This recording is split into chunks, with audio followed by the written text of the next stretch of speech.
మిత్రులారా, ఈరోజు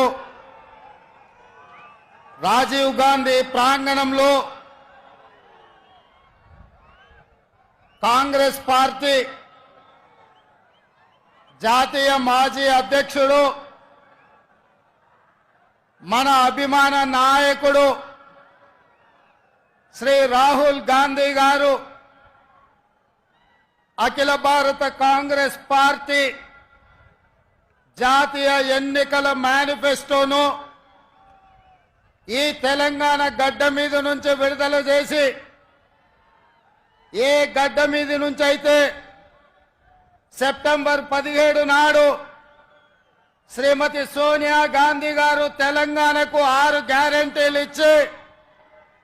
ఈ తెలంగాణ రాష్ట్రంలో 3 రంగుల జెండాను రెపరెపలాడించిందో, అదే గడ్డ మీద నుంచి మన అభిమాన నాయకుడు శ్రీ రాహుల్ గాంధీ గారు ఈ జాతికి 5 గ్యారెంటీలను అంకితం చేయడం ద్వారా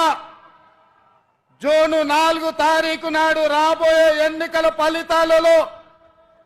ఇండియా కూటమిని గెలిపించి జూన్ 9 తారీఖు నాడు ఢిల్లీలో ఎర్రకోట మీద మువ్వన్నెల జెండా ఎగరేయడానికి